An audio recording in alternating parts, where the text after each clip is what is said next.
ಚಾಮಲಾಪುರ.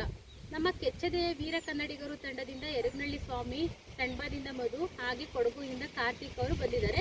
ಅದಲ್ಲದೆ ನಮ್ಮ ಚಾಮಲಾಪುರದಿಂದ ವಿಶೇಷವಾಗಿ ಇವತ್ತು ನಮ್ಮ ಸತೀಶ್ ಬಂದಿದ್ದಾನೆ. ಆಟೋದಲ್ಲಿ ಗಿಡಗಳನ್ನ ಹಾಕೊಂಡು. ಮತ್ತು ಮಾರದೇವನಹಳ್ಳಿಯಿಂದ ಹೇಮಂತ್ ಬಂದಿದ್ದಾರೆ. ಇವರಿಬ್ಬರು ತುಂಬ ಚೆನ್ನಾಗಿ ಕೆಲಸ ಮಾಡಿದ್ರು. ನನಗೆ ತುಂಬ ಖುಷಿ ಆಯಿತು. ನಮ್ಮ ಕೆಚ್ಚದೆಯ ವೀರ ಕನ್ನಡಿಗರ ತಂಡದಿಂದ ಇವರಿಗೆ ನನಗೆ ಹೃತ್ಪೂರ್ವಕವಾದ ಅಭಿನಂದನೆ ಅರ್ಪಿಸ್ತೀನಿ. ಹಾಗೆ ಇವತ್ತು ನಾವು ವಿಶ್ವ ಪರಿಸರ ದಿನಾಚರಣೆ ಒಂದೇ ಒಂದಿನ ಪರಿಸರ ದಿನಾಚರಣೆ ಮಾಡಿ ಬಿಡೋದಲ್ಲ.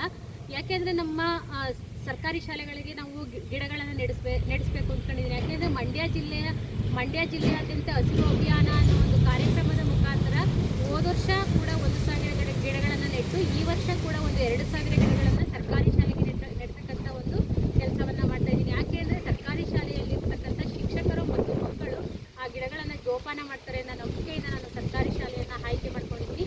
ಹಾಗೆ ನಮ್ಮ ಸರ್ಕಾರಿ ಶಾಲೆಗೆ ನಮ್ಮ ಎರಗನಹಳ್ಳಿ ಸ್ವಾಮಿ ಹಾಗೂ ನಮ್ಮ ತಂಡದಿಂದ ಬಣ್ಣ ಹೊಡೆಯುವಂತಹ ಕಾರ್ಯಕ್ರಮ, ಹಾಗೆ ಅನಾಥರು, ಭಿಕ್ಷುಕರಿಗೆ, ನಿರ್ಗತಿಕರಿಗೆ ಕಟಿಂಗ್ ಶೇವಿಂಗ್ ಮಾಡಿ ಒಂದು ಸ್ವಚ್ಛ ಮಾಡುವಂತಹ ಕಾರ್ಯಕ್ರಮವನ್ನು ಕೂಡ ನಾವು ಮಾಡ್ಕೊಂಡು ಬರ್ತಾ ಇದ್ದೀವಿ. ನಮ್ಮ ತಂಡದಿಂದ ಇನ್ನೂ ಹೆಚ್ಚು ಕೆಲಸಗಳಾಗಬೇಕು ಅಂದರೆ ನಮ್ಮ ತಂಡದಲ್ಲಿ ಉತ್ಸಾಹಿ ಯುವಕರು ಬೇಕು, ಯುವತಿಯರು ಬೇಕು. ನಿಮ್ಗೆ ಯಾರಿಗಾದರೂ ಸಮಾಜ ಸೇವೆ ಮಾಡುವಂತಹ ಆಸಕ್ತಿ ಇದ್ದರೆ, ಯಾರಾದರೂ ಆಸಕ್ತಿ ಇರೋರು ನಮ್ಮ ತಂಡಕ್ಕೆ ಸೇರ್ಕೊಡಿ. ನಮ್ಮ ತಂಡದಲ್ಲಿ ಆದಷ್ಟು ನಮ್ಮ ಸಮಾಜ